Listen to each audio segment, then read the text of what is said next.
ಸುಹೃದ್ ಸುಹೃದ್ ಸುಹೃದ್ ಮಿತ್ರಾರಿ ಮಿತ್ರಾರಿ ಮಿತ್ರಾರಿ ಉದಾಸೀನ ಉದಾಸೀನ ಉದಾಸೀನ ಮಧ್ಯಸ್ಥ ಮಧ್ಯಸ್ಥ ಮಧ್ಯಸ್ಥ ದ್ವೇಷ್ಯ ದ್ವೇಷ್ಯ ದ್ವೇಷ್ಯ ಬಂಧುಷು ಬಂಧುಷು ಬಂಧುಷು ಸಾಧುಷು ಸಾಧುಷು ಸಾಧುಷು ಅಪಿ ಚ अपि च ಪಾಪೇಷು पापेषु पापेषु ಸಮಬುದ್ಧಿಃ समबुद्धिः समबुद्धिः ವಿಶಿಷ್ಯತೆ विशिष्यते विशिष्यते ಸುಹೃನ್ಮಿತ್ರಾರ್ಯುದಾಸೀನ सुहृन्मित्रार्युदासीन सुहृन्मित्रार्युदासीन ಮಧ್ಯಸ್ಥದ್ವೇಷ್ಯ ಬಂಧುಷು मध्यस्थद्वेष्य बन्धुषु मध्यस्थद्वेष्य बन्धुषु ಸಾಧುಷ್ವಪಿ ಚ ಪಾಪೇಷು साधुष्वपि च पापेषु साधुष्वपि च पापेषु ಸಮಬುದ್ಧಿರ್ವಿಶಿಷ್ಯತೆ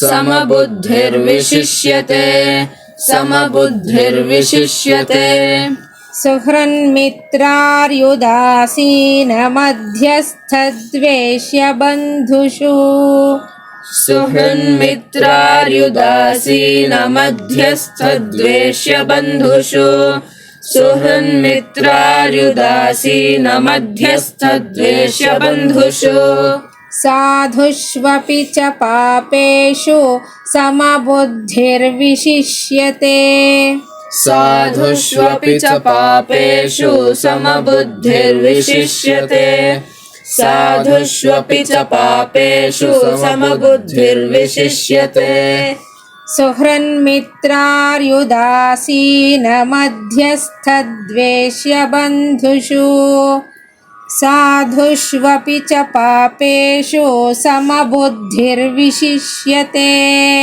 सुहृन्मित्रार्युदासीन मध्यस्थद्वेष्य बन्धुषु साधुष्वपि च पापेषु समबुद्धिर्विशिष्यते सुहृन्मित्रार्युदासीन मध्यस्थद्वेष्य बन्धुषु साधुष्वपि च पापेषु समबुद्धिर्विशिष्यते ಸುಹೃನ್ಮಿತ್ರಾಯುರ್ದಾಸೀನ ಮಧ್ಯಸ್ಥದ್ವೇಷ್ಯ ಬಂಧುಷು ಸಾಧುಷ್ವಪಿ ಚ ಪಾಪೇಷು ಸಮಬುದ್ಧಿರ್ವಿಶಿಷ್ಯತೆ. ಆಚಾರ್ಯರು ಭಾಷ್ಯವನ್ನು ಬರೀತಾರೆ. ಕಿಂಚ ಸುಹೃದಿತ್ಯಾದಿ ಶ್ಲೋಕಾರ್ಧಂ ಏಕಂ ಪದಂ ಸುಹೃತ್ ಇತಿ ಪ್ರತ್ಯುಪಕಾರಂ ಅನಪೇಕ್ಷ್ಯ ಉಪಕರ್ತ ಮಿತ್ರಂ ಸ್ನೇಹವಾನ್ ಅರಿಹಿ ಶತ್ರುಃ ಉದಾಸೀನಃ ನ ಕಸ್ಯಚಿತ್ ಪಕ್ಷಂ ಭಜತೆ ಮಧ್ಯಸ್ಥಃ ಯೋ ವಿರುದ್ಧಯೋಃ ಉಭಯೋಃ ಹಿತೈಷಿ ದ್ವೇಷ್ಯಃ ಆತ್ಮನೋ ಪ್ರಿಯಃ ಬಂಧುಃ ಸಂಬಂಧಿ ಇತ್ಯೇತೇಷು ಸಾಧುಷು ಶಾಸ್ತ್ರಾನುವರ್ತಿಷ್ವಪಿ ಚ ಪಾಪೇಷು ಪ್ರತಿಷಿದ್ಧಕಾರಿಷು ಸರ್ವೇಷು ಏತೇಷು ಸಮಬುದ್ಧಿಃ ಕಃ ಕಿಂ ಕರ್ಮ ಇತಿ ಅವ್ಯಾಪೃತ ಬುದ್ಧಿಃ ಇತ್ಯರ್ಥಃ. ವಿಶಿಷ್ಯತೆ ವಿಮುಚ್ಯತೆ ಇತಿ ವಾ ಪಾಠಾನಂತರಂ ಯೋಗಾರೂಢಾನಾಂ ಸರ್ವೇಷಾಂ ಅಯಂ ಉತ್ತಮಃ ಇತ್ಯರ್ಥಃ.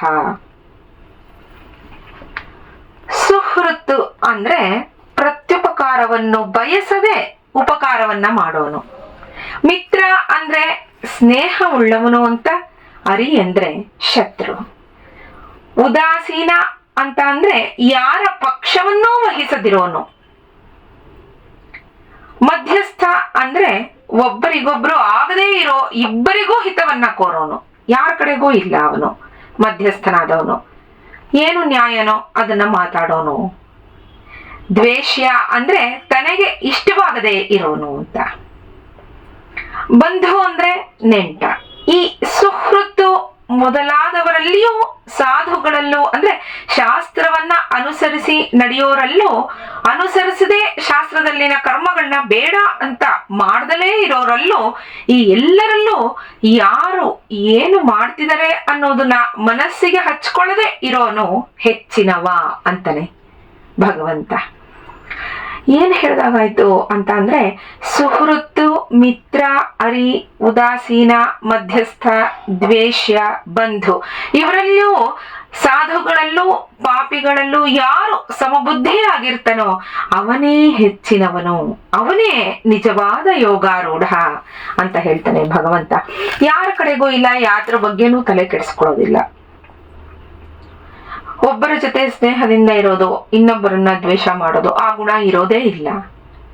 ಯಾರಿಗೆ ಯಾರು ಯೋಗಿ ಆಗಿರ್ತಾನೋ, ಯಾರು ಯೋಗಾರೂಢನಾಗಿರ್ತಾನೋ ಅವನಿಗೆ. ಅದರಿಂದ ಹೀಗೆ ಇರಬೇಕು ಅರ್ಜುನ, ಯೋಗಿಯಾಗಿ ಇರಬೇಕು ಅಂತ ಹೇಳ್ತಾನೆ. ನಾಳೆ ಮುಂದಿನ ಶ್ಲೋಕವನ್ನು ನೋಡೋಣ. ನಮಸ್ಕಾರ.